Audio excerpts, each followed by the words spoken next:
Hello everyone, मी Nikhil sir स्वागत करतो महालेज अकॅडमीमध्ये।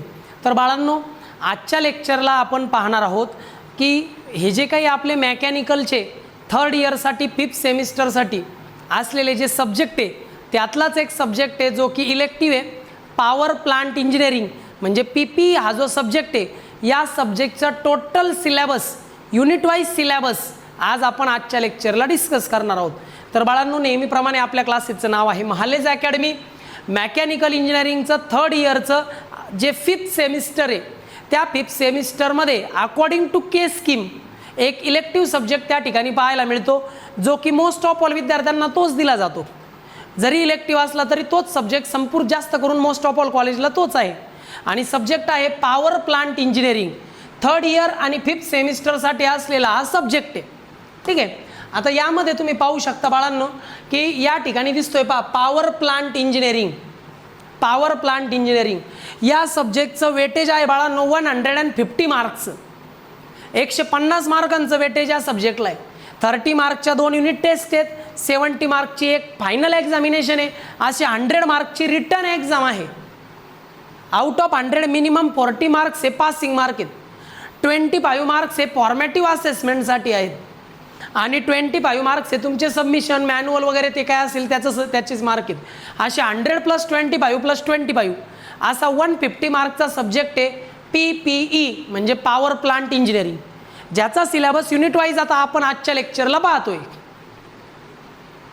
ठीक आहे। यामध्ये आपल्याला पाहायला भेटतंय की मेकॅनिकल इंजिनिअरिंगच्या फिफ्थ सेमिस्टर करता अकॉर्डिंग टू के स्कीम जो इलेक्टिव्ह सब्जेक्ट आहे पॉवर प्लांट इंजिनिअरिंग ज्याचा ॲब्रिव्हिएशन आहे पीपीई, सब्जेक्ट कोड आहे 315374। या सब्जेक्टचा ऑल सिलेबस आपण डिटेलमध्ये पाहणार आहोत आजच्या या लेक्चरला, ठीक आहे। चला मग बाळांनो पाहूयात पॉवर प्लांट इंजिनिअरिंगचा टोटल सिलेबस। सिलेबस पाहिला तर युनिट नंबर 1 आहे फंडामेंटल्स ऑफ पॉवर प्लांट। आता पॉवर प्लांटचे जे काही बेसिक फंडामेंटल पॉईंट्स आहेत, पॉवर प्लांटचे फंडामेंटल पॉईंट्स या युनिट नंबर 1 मध्ये आपल्याला पाहायला मिळतात। टोटल हा युनिट आहे 12 मार्कांचा, या युनिटला 12 मार्कांचं वेटेज आहे, 12 मार्कांचं वेटेज आहे। या युनिटमध्ये हे टोटल 7 पॉईंट्स पाहायला मिळतात, 7 पॉईंट्स पाहायला मिळतात। पहिल्या पॉईंटमध्ये present Indian and global scenario of demand and supply of conventional power plant. जे कन्व्हेन्शनल पॉवर प्लांट आहे यांची इंडियामध्ये आणि पूर्ण ग्लोबली जी काही डिमांड सप्लाय आहे ती कंडिशन नेमकी काय आहे, थोडक्यात सध्याची कंडिशन काय आहे पॉवर प्लांटच्या रिलेटेड ते तुम्हाला पहिल्या पॉईंटमध्ये पाहायला भेटणार आहे की कोणते रिसोर्सेस सध्या यूज केले जातात, ते कोणते रिसोर्सेस अजून किती वर्षांपर्यंत टिकले जातील, सध्या कोणत्या देशाची काय डिमांड आहे, कोणत्या फ्युएलचं सप्लाय रेट काय आहे, हे सगळं काही पहिल्या पॉईंटमध्ये पाहायला भेटतं। सेकंड पॉईंटमध्ये पॉवर जनरेटिंग प्लांट, जे पॉवर जनरेटिंग प्लांट आहे गव्हर्नमेंटचे पॉवर जनरेटिंग प्लांट, गव्हर्नमेंटचे प्रायव्हेटचे, त्या सगळ्यांचा ओव्हरव्ह्यू सेकंड पॉईंटमध्ये आपल्याला पाहायचं आहे की गव्हर्नमेंट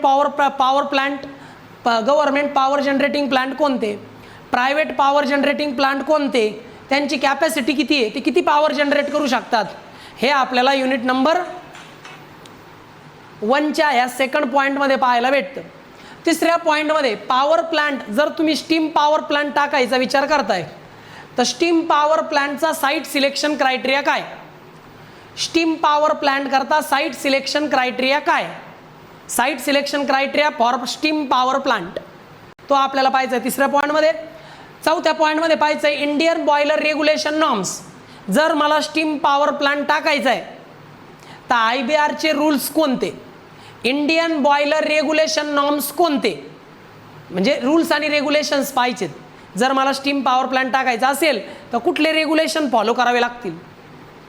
त्यानंतर CPCB म्हणजे सेंट्रल पोल्युशन कंट्रोल बोर्ड आणि MPCB म्हणजे महाराष्ट्र पोल्युशन कंट्रोल बोर्ड यांचे पॉवर प्लांटसाठी असलेले नॉर्म्स ते पाहिजेत 5व्या पॉईंटमध्ये, CPCB आणि MPCBचे नॉर्म्स।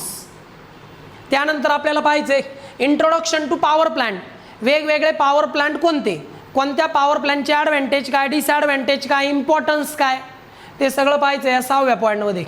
आणि 7व्या पॉईंटमध्ये पाहायचं वेगवेगळे types of fuel, power plant करता फ्युएल लागतात, मग कोणकोणत्या टाईपचे फ्युएल आपण वापरू शकतो ते आपल्याला पाहायचं या 7व्या पॉईंटमध्ये.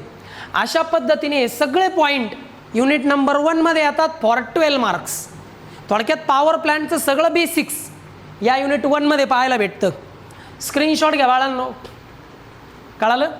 सध्याची पॉवर प्लांटची कंडिशन काय, गव्हर्नमेंट आणि प्रायव्हेट पॉवर प्लांट कोणते आहेत, त्यांची कॅपॅसिटी किती आहे, जर मला स्टीम पॉवर प्लांट टाकायचं आहे तर IBRचे नॉर्म्स कोणते, CPCB आणि MPCBचे नॉर्म्स कोणते, रेग्युलेशन्स कोणते, पॉवर प्लांटची इम्पॉर्टन्स काय, कोणकोणत्या टाईपचे पॉवर प्लांट असतात आणि टाईप्स ऑफ फ्युएल काय, हे पाहायचं युनिट 1मध्ये.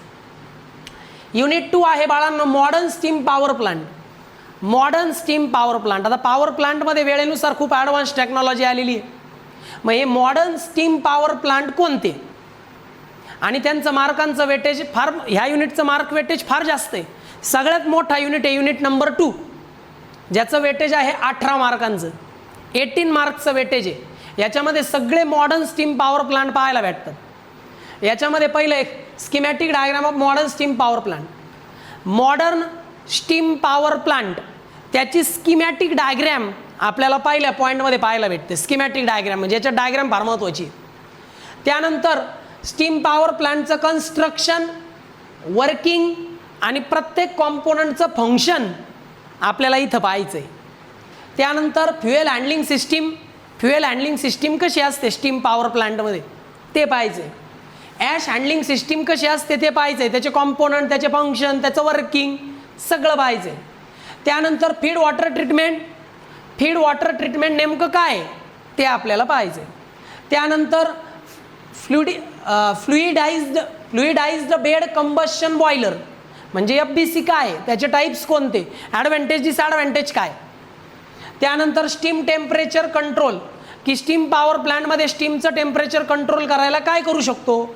बॉयलर फीड वॉटर काय आहे, म्हणजे स्टीम पॉवर प्लांटची सगळी information with diagram, component, construction, working, importance सगळं काही या युनिट नंबर 2मध्ये पाहायला भेटतं या 7 पॉईंटमध्ये. म्हणूनच या युनिटचं वेटेज सगळ्यात जास्त आहे, 18 मार्कांचं weightage, 18 marks. Modern steam power plant unit number 2. Screenshot घ्या. एक ना एक पॉईंट पाहणार आहे आपण. युनिट नंबर 3 येतो gas power plant and waste heat recovery. Unit number 3 येतो गॅस पॉवर प्लांट आणि waste heat recovery. Unit number 3 आहे बाळांनो 14 मार्क्सचा, 14 मार्कांचा युनिट नंबर 3 आहे. वेटेज आहे 14 मार्क्स. याच्यामध्ये तुम्हाला गॅस टर्बाईन पॉवर प्लांटचं इंट्रोडक्शन आहे, की गॅस टर्बाईन पॉवर प्लांट काय असतो त्याचं इंट्रोडक्शन पाहायला मिळेल. त्यानंतर ब्रेटॉन सायकलचा कन्सेप्ट काय, हा आपण थर्मल इंजिनिअरिंगमध्ये ही सायकल पाहिली आहे, तर ब्रेटॉन सायकलचा कन्सेप्ट आपल्याला पाहायचा आहे. आणि लक्षात ठेवा यावर न्यूमरिकल नाही, हा नो न्यूमरिकल. दुसरा पॉईंट पाहायचा आहे ओपन आणि क्लोज सायकलचं अरेंजमेंट कसं असतं, ओपन सायकल कशी असते, क्लोज सायकल कशी असते, त्याचं अरेंजमेंट पाहिजे. गॅस टर्बाईन पॉवर प्लांटचे कॉम्पोनंट पाहिजेत, प्रत्येक कॉम्पोनंटचं फंक्शन पाहिजे. त्यानंतर थर्मल इफिशियन्सी कशी इम्प्रूव्ह करता येईल, गॅस पॉवर प्लांटची थर्मल इफिशियन्सी इम्प्रूव्ह करण्याकरता कोणकोणत्या मेथड वापरता येतील ते आपल्याला पाहिजे. लक्षात ठेवा त्या मेथडवर कुठलंही डेरिव्हेशन नाही, कुठलंही न्यूमरिकल नाही, थेरोटिकल सब्जेक्ट आहे, न्यूमरिकल नाहीच आहेत. त्यानंतर waste heat recovery, thermal power प्लांटवर वेस्ट हीट रिकव्हरी कशी करतात ते कन्सेप्ट पाहिजेत. त्यानंतर को जनरेशन, त्याची नीड, त्याची अपॉर्च्युनिटी, ॲप्लिकेशन या ठिकाणी पाहिजे. त्यानंतर ट्राय जनरेशन, त्याची नीड, त्याची अपॉर्च्युनिटी, त्यानंतर त्याचे ॲप्लिकेशन, हे सगळे पॉईंट म्हणजेच गॅस पॉवर प्लांट आणि वेस्ट हीट रिकव्हरीचे सगळे पॉईंट 14 मार्क्ससाठी आहेत फायनल एक्झामिनेशनला. टोटल हे 7 पॉईंट या युनिटमध्ये सुद्धा पाहिजेत. लक्षात घ्या न्यूमरिकल डेरिव्हेशन काहीच नाही आहे, फक्त डायग्रॅम आणि थिअरी. मी ज्या नोट्स देईल प्रॉपर तेवढ्या प्रॉपर करायच्या. युनिट नंबर 4 आहे न्यूक्लिअर पॉवर प्लांट. टोटल या युनिटचं वेटेज आहे 12 मार्क्सचं. न्यूक्लिअर पॉवर प्लांट आहे. ओके, न्यूक्लिअर पॉवर प्लांटमध्ये न्यूक्लिअर पॉवर प्लांटचं लेआउट पाहणार आहे, न्यूक्लिअर फ्युएलचं कन्सेप्ट पाहणार आहे, न्यूक्लिअर पॉवर प्लांटचं इंट्रोडक्शन पाहणार आहे, लेआउट, न्यूक्लिअर फ्युएलचा कन्सेप्ट आणि त्याचं इंट्रोडक्शन पाहणार आहे. त्यानंतर न्यूक्लिअर रिॲक्टर काय असतात, न्यूक्लिअर रिॲक्टरचे टाईप कोणते, प्रत्येक टाईपचे ॲडव्हान्टेज डिसॲडव्हान्टेज काय ते इथं पाहायचं आहे न्यूक्लिअर रिॲक्टर. त्यानंतर न्यूक्लिअर वेस्ट आणि डिस्पोजल काय, न्यूक्लिअर पॉवर प्लॅन्टमध्ये न्यूक्लिअर वेस्ट येत असेल त्या न्यूक्लिअर वेस्टचं डिस्पोजल आपण कसं करतो ते इथे पाहायचं आहे. त्यानंतर nuclear power scenario in India, nuclear power प्लॅन्टच्या बाबतीत सध्या इंडियामध्ये काय कंडिशन आहे ती पाहायची. त्यानंतर ज्या काही रेग्युलेटिंग एजन्सी आहेत न्यूक्लिअर पॉवर प्लॅन्टच्या रेग्युलेटिंग एजन्सीज त्या कोणकोणत्या त्याबद्दल इन्फॉर्मेशन घ्यायची. थोडक्यात न्यूक्लिअर पॉवर प्लॅन्टचे सगळे कन्सेप्ट युनिट नंबर 4 मध्ये पाहिजेत for 12 marks in the 70 marks final exam. हा आहे युनिट नंबर 4. ओके, यातला स्क्रीनशॉट. आणि शेवटचा युनिट नंबर 5 आहे बाळांनो. युनिट नंबर 5 मध्ये आपण पाहणार आहे recent trends and economic analysis of power plant. Power प्लांटचं इकॉनॉमिकल ॲनालिसिस पाहिजे, सध्याचा ट्रेंड काय आहे आणि इकॉनॉमिकल ॲनालिसिस कसं आहे ते पाहायचं. युनिट नंबर 5 मध्ये 14 मार्कचं युनिट आहे, 14 मार्कांचं युनिट आहे बरं. याच्यामध्ये पाहायचं आहे कॅप्टिव्ह पॉवर प्लांटचं इंट्रोडक्शन, की कॅप्टिव्ह पॉवर प्लांट म्हणजे काय. त्यानंतर पाहायचं आहे national mission of enhanced energy efficiency, की national mission for energy efficiency ती आपल्याला पाहिजे. पॅट म्हणजे काय, MTEE म्हणजे काय, त्यांचं नेटवर्क कसं आहे, त्यांची इफिशियन्सी कशी आहे, सगळं पाहायचं आहे. मग पाहायचं आहे production cost, estimation of production cost of electrical energy. Electrical energy जर आपल्याला प्रोड्यूस करायची आहे तर पॉवर प्लांट लागतो आणि त्या पॉवर प्लांटचं इस्टिमेट आपल्याला काढायचं आहे. याच्यावर सुद्धा सिम्पल न्यूमरिकल आहेत बघा बरं का, याच्यावर न्यूमरिकल आहेत, म्हणजे या युनिटमध्ये न्यूमरिकल आहेत. ते न्यूमरिकल सुद्धा आहेत पॉवर प्लांटच्या इस्टिमेशनचे, इस्टिमेट काढायचे. Estimation of various performance parameter, आणि पॉवर प्लांटचा जो परफॉर्मन्स पॅरामीटर आहे त्या परफॉर्मन्स पॅरामीटरवर सुद्धा सिम्पल न्यूमरिकल्स आहेत. युनिट नंबर 5 मध्ये तुम्हाला न्यूमरिकल पाहायला भेटतात, म्हणूनच या युनिटचं वेटेज आहे 14 मार्कांचं. ओके, म्हणजे पॉवर प्लांटच्या बेसिक इन्फॉर्मेशनपासून वेगवेगळे पॉवर प्लांट आपण वेगवेगळ्या युनिटमध्ये पाहिले आणि शेवटच्या युनिटमध्ये पॉवर प्लांटचं इस्टिमेट तयार केलं. असा टोटल सब्जेक्ट आहे पॉवर प्लांट इंजिनिअरिंग.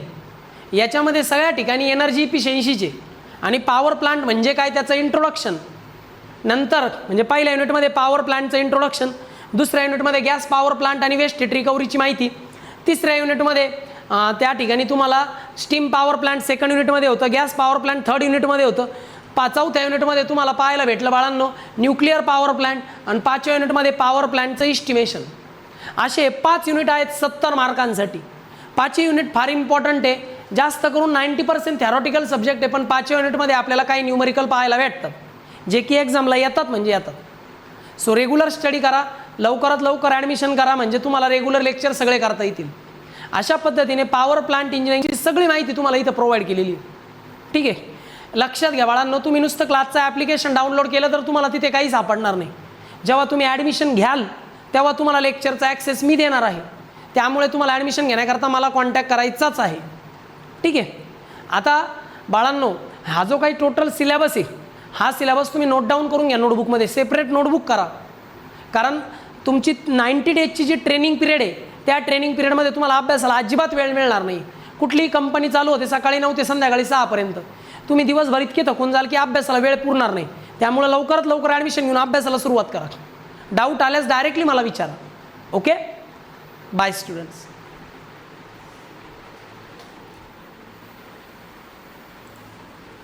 होय सर, हे काय नवीन